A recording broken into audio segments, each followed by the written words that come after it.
Welcome to this presentation as part of the Inclusive Spaces webinar event. My name is Hannah Sender. I am a research fellow at the Institute for Global Prosperity and a PhD student at the Development Planning Unit. Today I'm just going to be introducing this session and also chairing the Q&A, and I'm going to be handing over to two of the people that I work with as part of the FUSE project, David Adesanya and Diana Haisenaj, and they're going to be sharing today what they've learned about this youth-led process of research and co-design. So FUSE is a research and design project which is led by The Plug, which is a youth innovation agency, predominantly working in Hackney. And they've been supported by the Institute for Global Prosperity, where I work, Hackney Quest, the youth charity, and the London Legacy Development Corporation, who are also partly funding this project alongside UCL and the WIC Award. So FUSE had employed and trained 6 young people from 4 boroughs in East London to work on this project alongside that team. And it was founded to investigate some of the challenges that young people in East London face around achieving their prosperity and the kinds of things that make difficult their capacity to kind of achieve their aspirations. And the project aimed to create a solution, and it did actually deliver a prototype solution that would help young people to tackle a key barrier that we identified in our research when young people are trying to achieve decent and keep decent and fulfilling work. So the project that we ended up kind of delivering was around well-being, and we'll talk a little bit about that in the session today. But mostly we're going to be reflecting on this process of youth-led co-design and what we could learn as researchers, as policymakers, about involving young people and getting young people to lead these processes. Joshua Dickinson is also joining this call, and he will be joining us for the Q&A part of the session. I urge you to write your questions in the Q&A as and when they occur to you, and I'll try to get through as many of them as possible when we reach the Q&A section of this event. But for now, I'm going to hand over to David Adesanya, who is going to talk a little bit about why FUSE was created in the first place. David. Hey everyone, nice to meet you all. I can't see you visually, but yeah, great to meet you. Before we begin, some aims for the event, this talk today, just 4 quite quick ones. Being able to better grasp what government approaches to regeneration can be, being able to hold each other as organizations and community groups accountable for planning and programs which are supposed to be inclusive. Thirdly, sharing examples, or for this particular example, sharing an alternative approach of what youth-led co-design can do. And lastly, inviting you all to consider the main takeaways to help shape your own projects. So, as you can see on the screen, it says building back better. And I guess this is very much in line with our government approach to what regeneration can be. But let's kind of like nitpick and then like unravel that a bit more. The aim of regeneration in general is to enable communities that have suffered from economic, social, and environmental decline, or have just been left behind, to be able to rebuild their own communities. But I guess one thing that makes me uncomfortable about that, or makes me uncomfortable about where we are at the moment, is that there have been and continue to be efforts made to create projects that serve and improve to regenerate communities, but there seems to be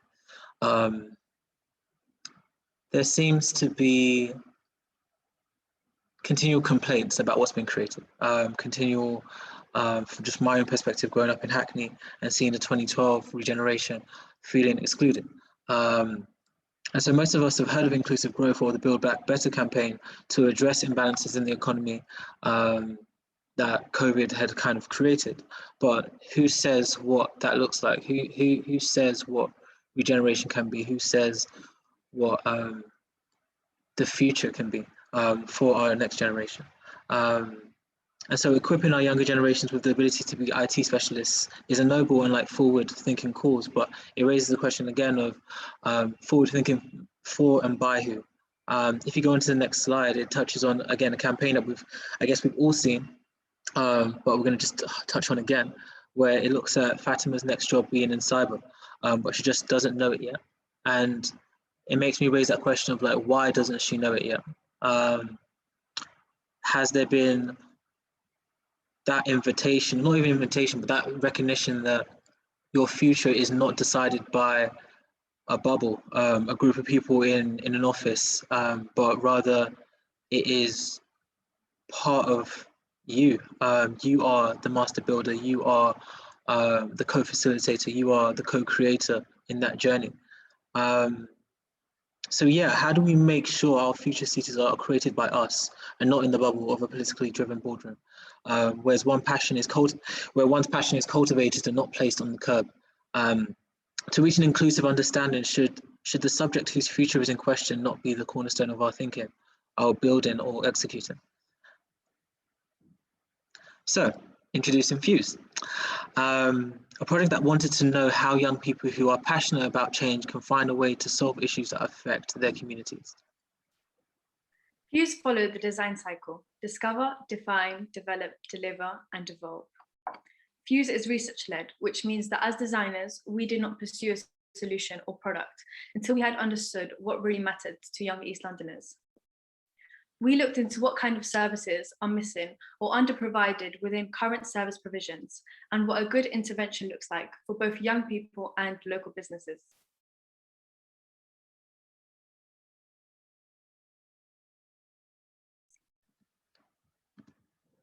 Looks like I was on mute. We learned about young people's environments, their relationships, and their aspirations. We couldn't address all of this in our intervention, but we captured everything we learned and researched, and that will inform our next iteration of this youth prosperity model. And please ask Hannah questions about this afterwards if you want to learn more. We also learned about the challenges to young people's well-being and looked into local businesses' interest in supporting their own and their employees' well-being, but not having the capacity to do a lot.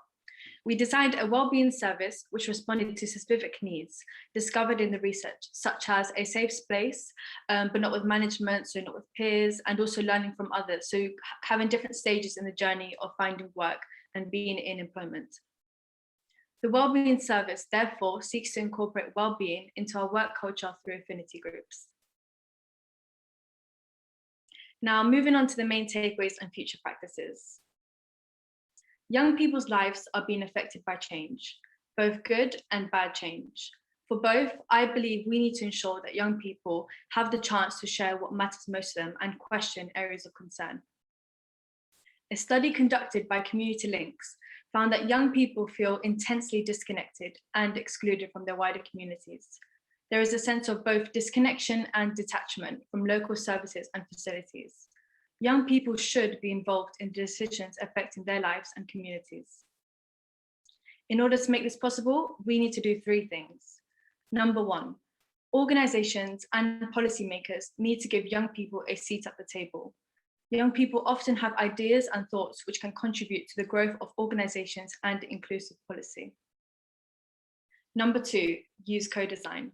The Fuse project, for example, empowered young people to be involved with the change they would like to see. We participated in research training, data management, and ethics training. We led research processes and consequently analyzed the data we found. Once we finished the initial analysis, we then categorized research into defined themes and later needs. We were able to have in-depth conversations with young people, touch on intimate subjects that maybe other researchers and consultants wouldn't be able to do. The collaboration and involvement of young people in making this service shows how important co-design truly is. And moving on to number three, get young people directly involved in your organization.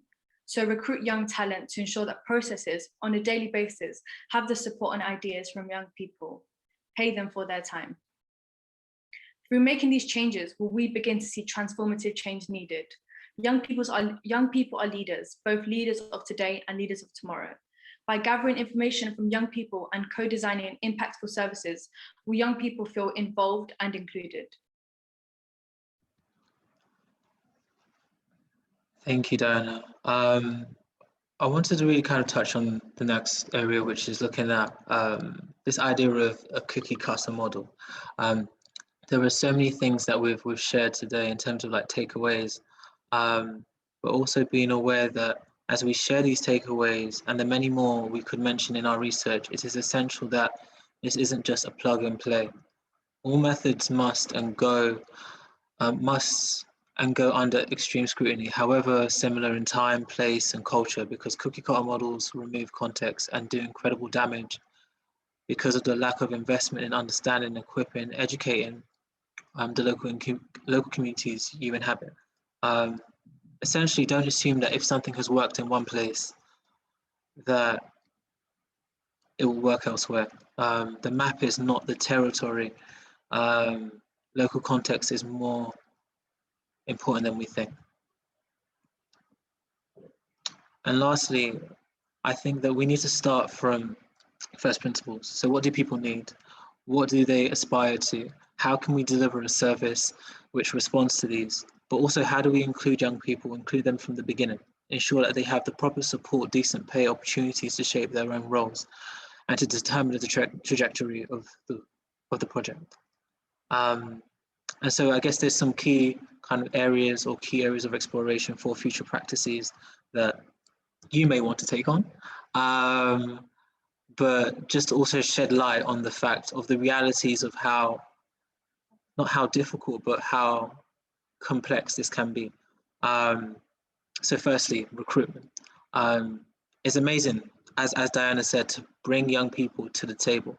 To add to that is 6 young designers recruited for Fuse, but that's not what made it complete. It's necessary to also resource these 6 designers, whereby there is support,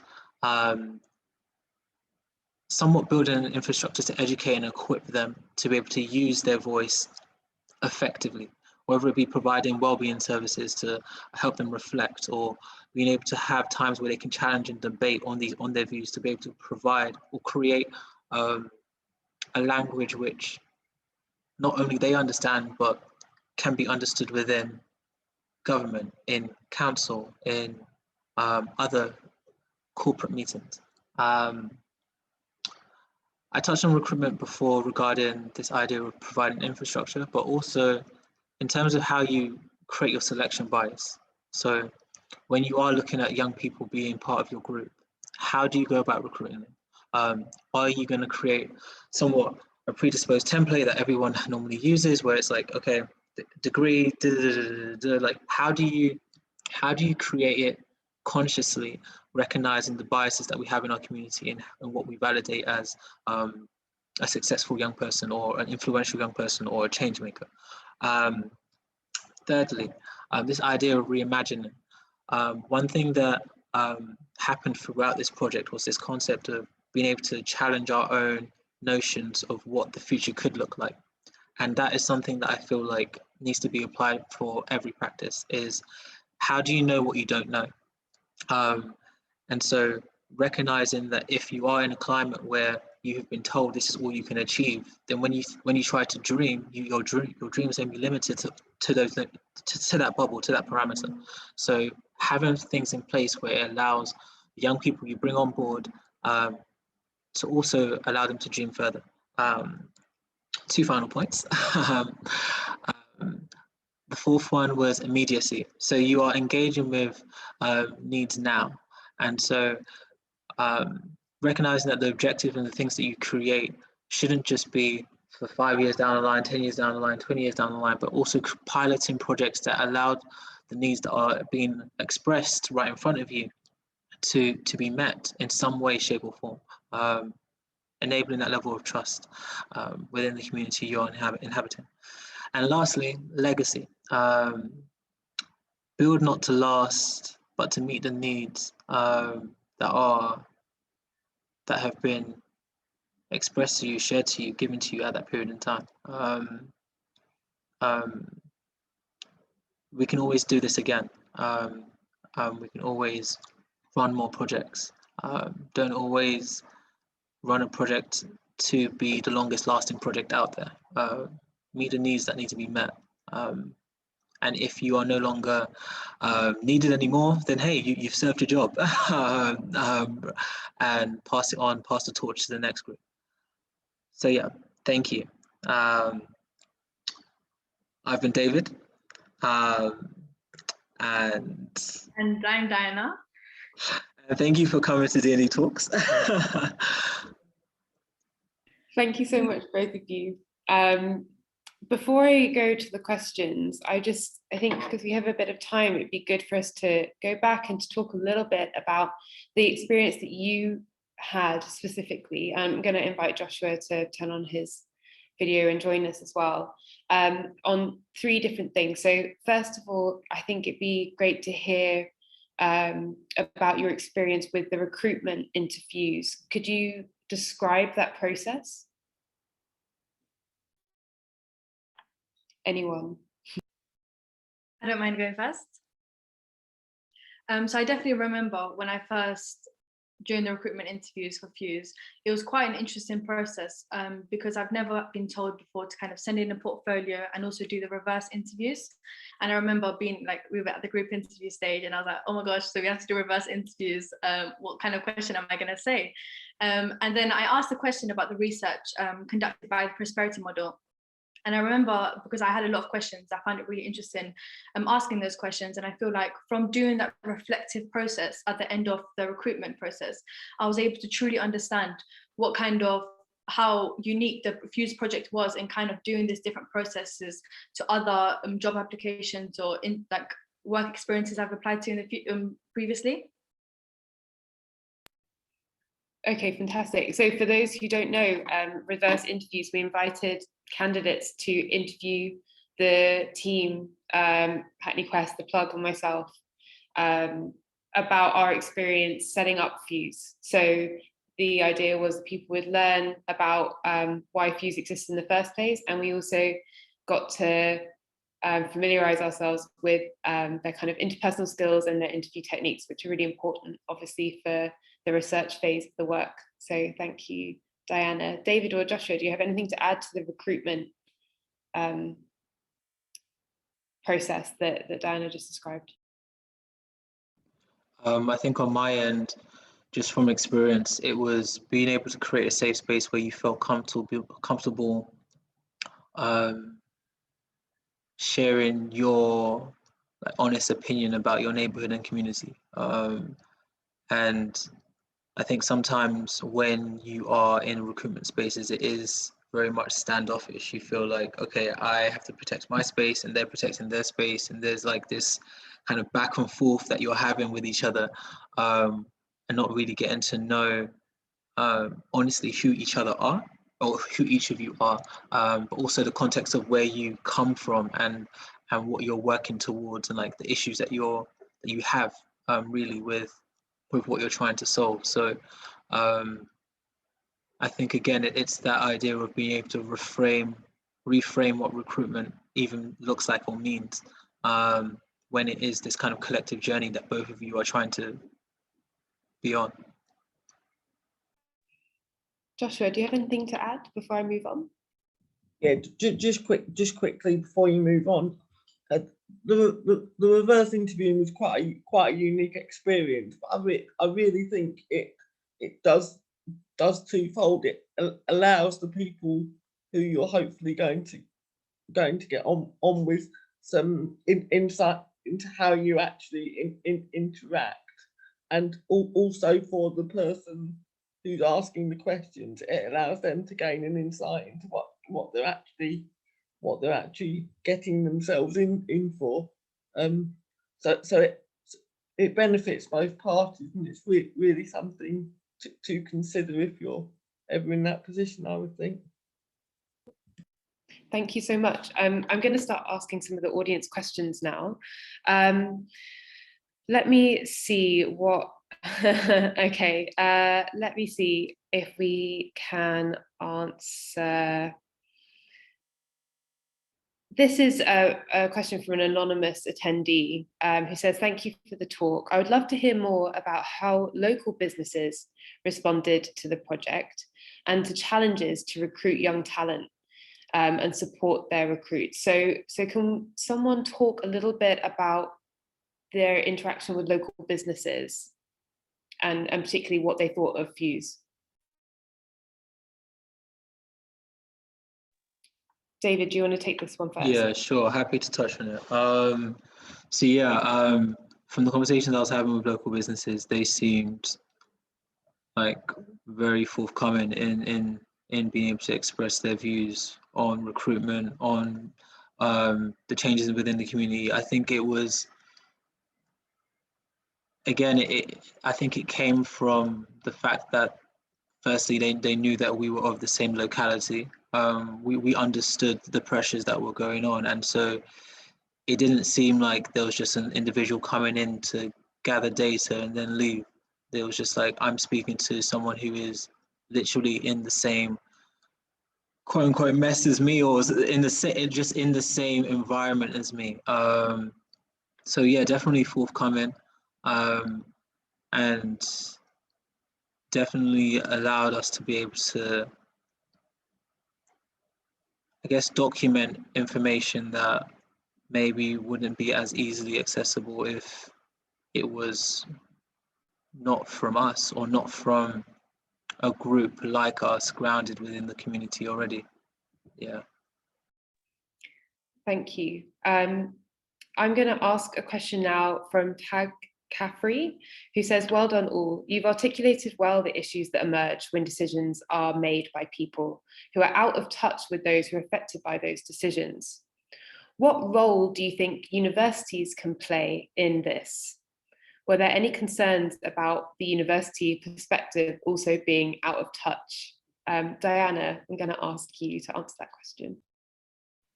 Yeah, sure. So as a university student myself, I'm currently in first year university, and kind of when speaking to a lot of the young people I spoke to, a lot of young people said that sometimes universities are not kind of understanding what the young people specifically need.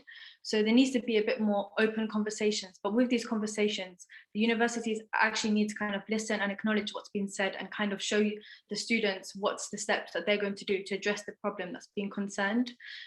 Because sometimes we can find that if a concern is raised, that it will say that it's going to be flagged up, but we don't see it, like no change happening, or maybe like a year or even like a few months. So it's kind of working collectively with the young people and students in the university to ensure that anything that is of concern, or even things that you would like to develop within the university, are kind of being brought upon within a collective perspective. So not just the people who are kind of managing the university.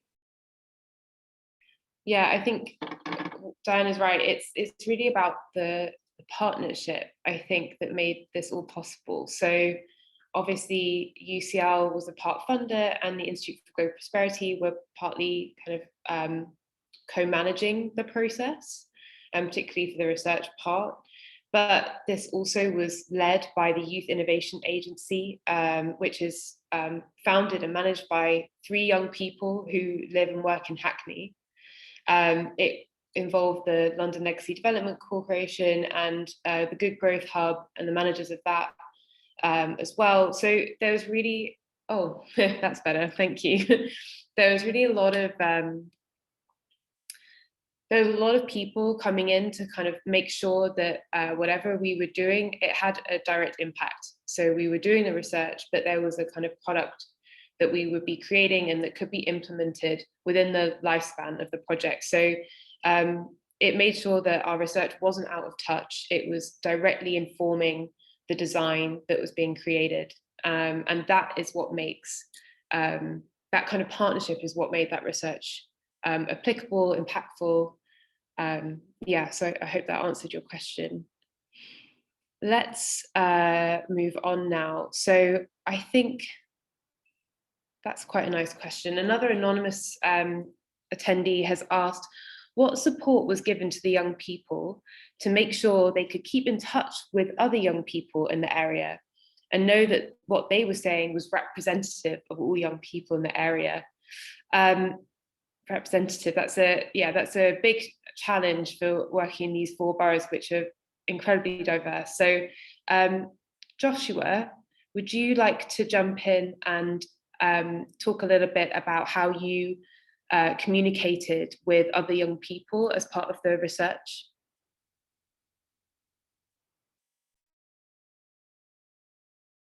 Apologies. We found our own young people to conduct the research with. So in that regard, there were no more new relationships built. However, I do think that most young people who we spoke to were actually interested in the Fuse project and what it was trying to achieve. It was quite interesting as well, being able to speak to both young people who had or were already in employment, and also young people who weren't in employment. Those two dynamics were quite interesting, as well as obviously the project being held during the COVID time. So I think actually the COVID pandemic allowed us to get more out of the research, because obviously people had a different perspective on jobs and on life. I think all that really made young people more engaged, especially given that this was a localized project, so everybody was kind of lived or had some kind of connection to East London. I think all that added to young people's engagement. I don't know if that answers your question, but I hope it does. I think that was a fantastic answer. Does anyone have anything else to add to that question about how you engage with other young people? Yeah, I could add a bit on that one.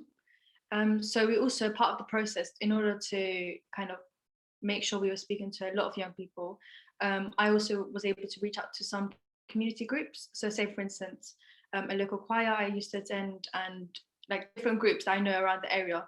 And by doing this, we were able to kind of get the word around to make sure that a lot of young people are learning about Fuse and also know what Fuse is all about. And then we were able to then get a lot of different views and different perspectives as a result.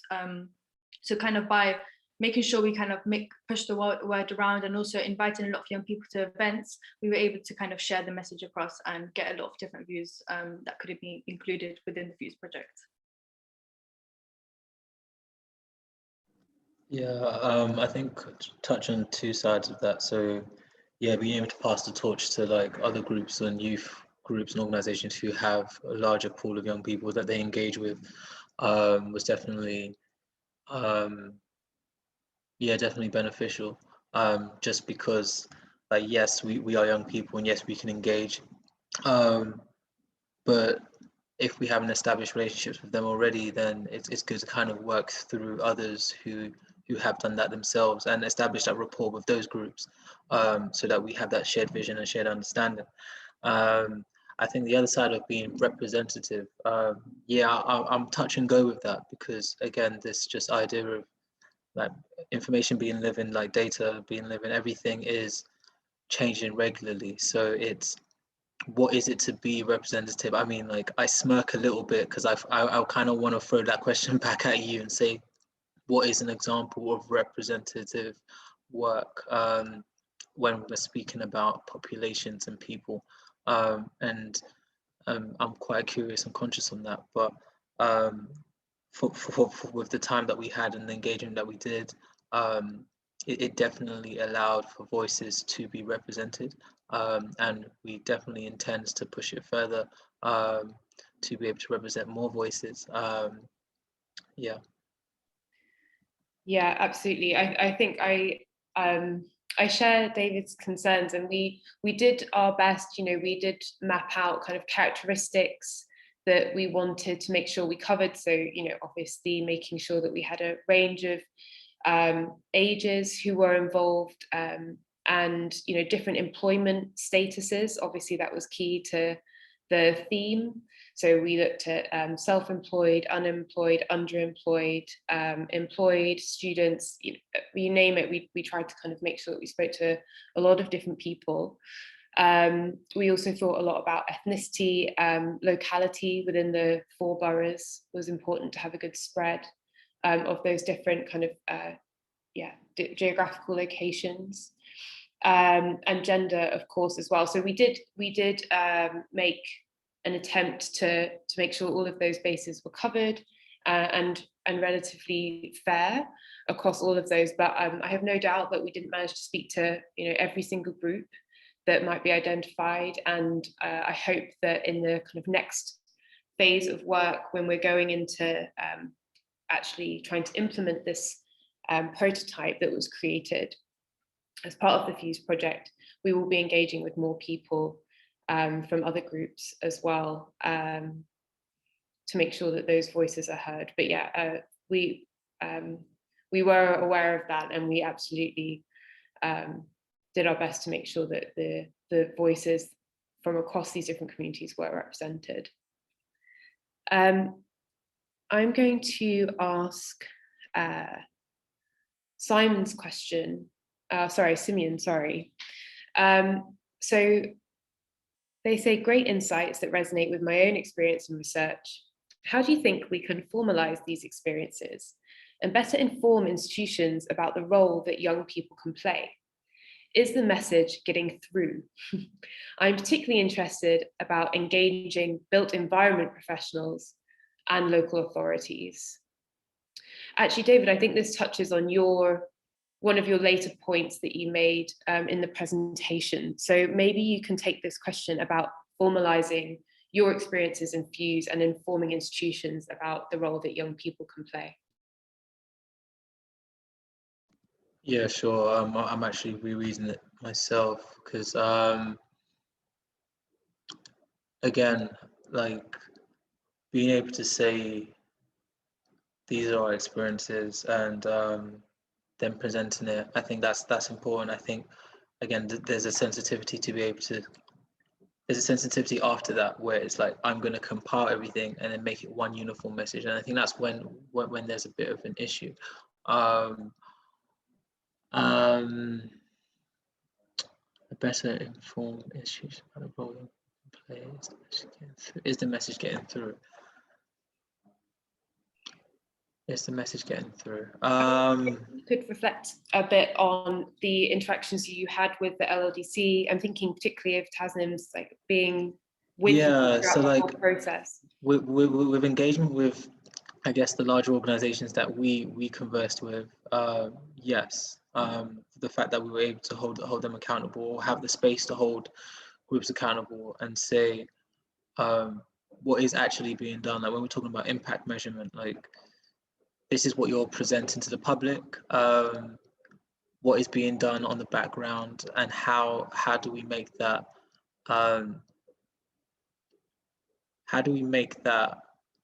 consistent all the way around. So yes, there was a space for us to be able to present that, hold them accountable, and them to be able to say, yes, we are going to move forward with this. There is to say, will it happen? At the moment, it's a green light. But there is always that doubt, right? There's always the doubt of history repeats itself, and why does it repeat itself? And so I think at this current moment in time, we are hopeful that what we've worked on and what we've built and what we've created and how we've held groups accountable will move things in the right direction. But yeah, time will tell. And you're particularly interested about engaging with built environment professionals and local authorities. I think, yeah, just on that kind of side, I am too. Like architecture consultation, the very premise of like the built environment, and again in Hackney, working on projects where you felt that you're literally putting out 2% of your time for the community consultation, but you kind of know where you want to go with it, or the language that you communicate with your consultations aren't accessible to the local community who are going to be affected by what you're going to be creating. So definitely there needs to be a level of, I think, and we've discussed this. I think that this has been discussed on a number of platforms throughout time. But being able to have uniform language, being able to bring all these groups into a table and translate this information and make it accessible and equip the local community to be able to not just share ideas of what the plans look like, but also inform the plans, inform design decisions. So yeah, totally agree with where you're kind of going with it, and yeah, happy to kind of like discuss further. And I feel like there's a lot of people on this call who can do that too. Thank you, Samia. I think, Simeon, just from my experience of talking about views with people, is that there is a lot of enthusiasm for working with young people and making sure that they are part of the entire decision-making process. So we started Fuse, as Nina said, in November last year, but we started talking about it quite early on. And the London Prosperity Board, which has been established by the Institute for Global Prosperity, is a mix of academics, community-based organisations, policymakers, councils, and so on. And I have been very busy responding to emails from a lot of different partners and people connected to those partners about working with young people and youth-led processes. So there is a huge amount of enthusiasm, and I think an important part of this work that we're doing now as part of this webinar is sharing those experiences and what we've learned, so that it doesn't become kind of a superficial consultation with young people, that they're genuinely involved in the whole process. And with that, I'm going to move to Simon Donovan's question. How much were young people involved in the design of Fuse, or was the idea largely formed before young people were recruited? Okay, I'm going to just preface this by reminding everybody that the Plug is one of the partners on this project and led the entire process, and the Plug was founded and is managed by young people who are from Hackney. And so their whole USP is that they understand Hackney, they understand young people who live there, and they are best placed to conduct the kind of work that Fuse was trying to do, and that a lot of consultants from outside are invited to do. So the Plug is absolutely an important part of designing Fuse and determining the whole direction of Fuse. But maybe Joshua, would you like to talk a little bit about how you as designers were involved with determining the direction of Fuse? Certainly, and just to add on to what you were saying, Hannah, I think just to emphasise Hannah's point, even though as Hannah said, the Plug is run by young people, but even the people that ran the Plug were very enthusiastic about this being a youth-led project. Now, obviously, they led us on a practical sense and just guided us along the right tracks.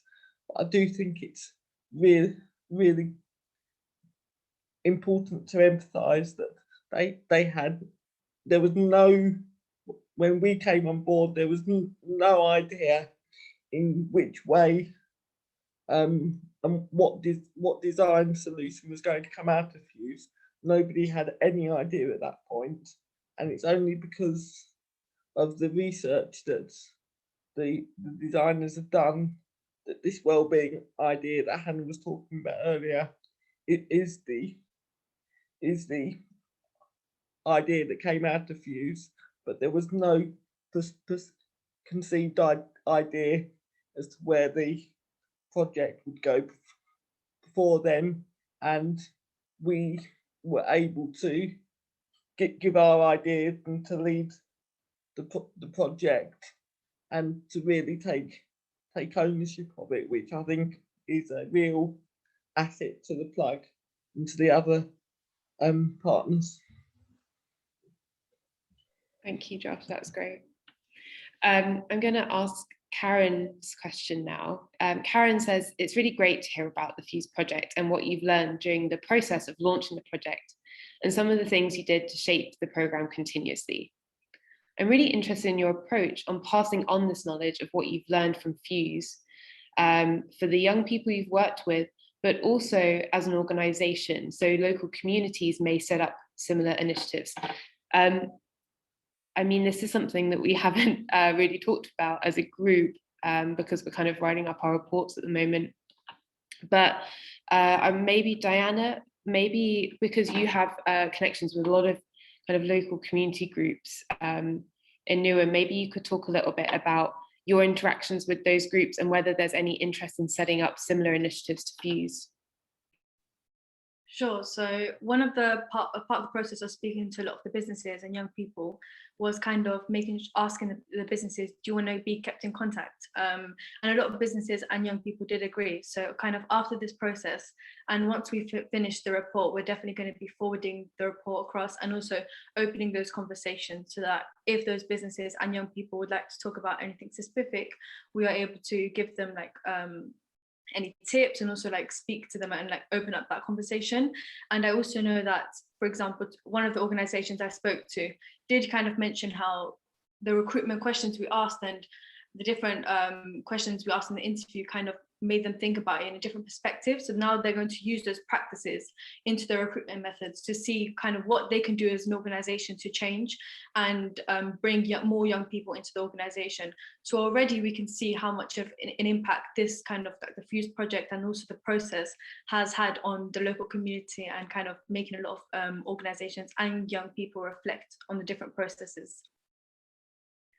And the final product that was created, this wellbeing service that came out of Fuse, is being implemented by the Good Growth Hub in the Olympic Park. And I would hope that what we'd be doing is we'd be communicating how the wellbeing service came about, who designed it, who did the research for it, whose voices were heard. So the Good Growth Hub is hopefully also going to be a kind of living hub for information about involving young people in design as well. I think David's going to love this question. It comes from Christine Hannigan. She says, some of the words or concepts in Fuse's slides, e.g. transforming a place, reflect the same language used by the current political regime that drives the planning system in which, oh, it's disappeared. Where did it go? Oh, there it is. In which the end state is maximum land value extraction, typically through regeneration, regardless of the consequences for people who already live there. Okay, so some of the language that we're using in our slides echoes a lot of the language that is being used to kind of justify projects that push people out of their local area. What David just said about representative resonated for her. Can he talk more about the language and approach that we use? All right. Hi again. I think just going back to the language we use, I think we need to, again, as I mentioned before, about cookie cutter models and just like bringing things together and making, like taking certainty over reality. Like, I think there's so much nuance and there's I think there's a lack of transparency on the fact that we don't get it right. We don't get it right all the time. We don't get it right most of the time. But it seems that we are trying to kind of sell this image of the next project is the best one. Is like it's always better. It's always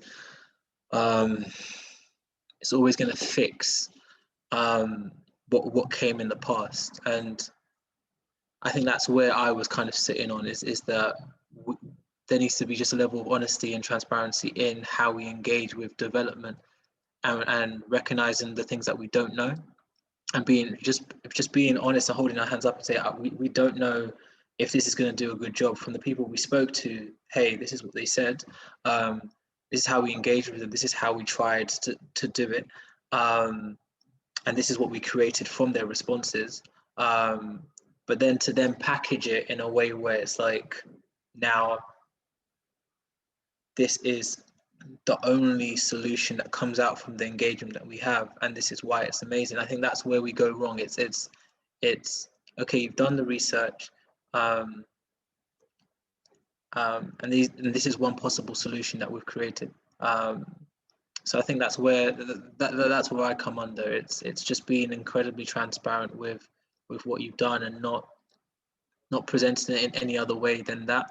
And I guess we live in a world where we need to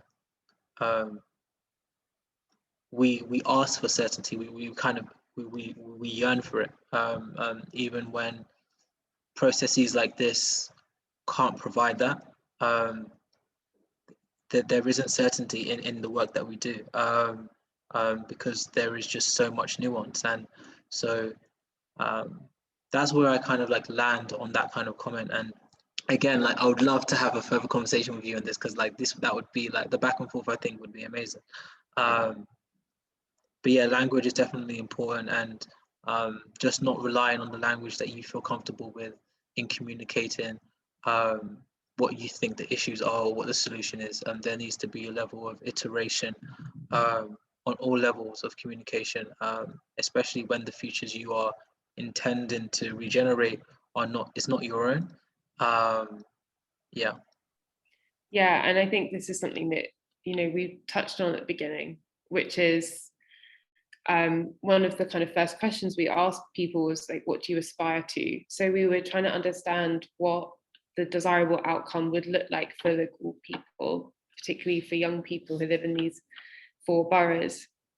And I think knowing what those are and being transparent, like David said, about the people we spoke to and what they told us mattered to them, the outcomes that they would want to see from something like the Good Growth Hub or from regeneration projects, those become the things that we measure ourselves against, so that we can't hide behind language like transformational, innovative. We have something of substance, and so that kind of makes sure that we're also accountable to the people that we spoke to. We don't have much time left, so I'm going to ask one last question from Bryony Fleming. This has been so interesting, great to hear from you all. I have a question about the legacy of the project. What is next for you as a team? That's a difficult question to answer because we are just kind of wrapping up. But maybe, Diana, would you kind of close with a couple of sentences about the final product that came out of Fuse and what will happen with it? Sure. So we mentioned previously the wellbeing service, and this is hopefully going to be going into the Good Growth Hub. So as a result of kind of bringing up this concept and co-designing this idea, we have now spoken to the Good Growth Hub and all the organizations involved in the Fuse project. And now we're hopefully going to see it become a real thing. So it's going to be really exciting to see that process. And another legacy we have is the actual report. So we've done a Fuse report, which kind of sums up a lot of the market research we have, but also a lot of the reflections. So kind of looking at the secondary research data and also the primary research data, and showing all the reflections we have and kind of showing what we think organizations and should do next. So kind of showing the next step. So I really think that's going to be a really big impact for a lot of organizations and young people to read and kind of understand the process of the Fuse and kind of what direction we took to make this a really impactful ending, hopefully. So yeah, I hope that kind of answered the question, and we're still kind of seeing what's next with the Fuse project. Yeah, and just to kind of follow on from what Diana said, part of the write-up will be about the governance structure of Fuse. So we're going to be reflecting on what we've reflected on today, which is how do we do youth-led work in policy and programming, and also in research. So we'll make sure that everyone gets a link to that, all those reports when they're out. I was wondering if David, Diana, Joshua, if you had any final thoughts that you wanted to share before we finish. One last statement. I think just quickly, something that really struck me throughout this process is, especially for the businesses, the business didn't necessarily have an answer to the questions that we asked. However, they did have a really various really insightful impacts, and they didn't necessarily link to the questions we asked, but they were really relevant to Fuse, and we therefore gained a lot more knowledge and a lot more understanding of what different types of businesses wanted from this experience. So I think the fact that we were able to speak to a range of people and they were brave enough not, if that's the right word, not to answer the questions, but to give their own insightful impact, really added to the entire value of Fuse, I think. That's great. Thank you, Josh. David. Yeah, sure. I think just being aware of like how many participants are here, and all of you have your own like sphere of influence. I would just kind of not a call to action, but just recognize that, hey, you came to this talk for a reason, right? And being able to say in your spaces, in your environments, how can you how can you challenge that status quo?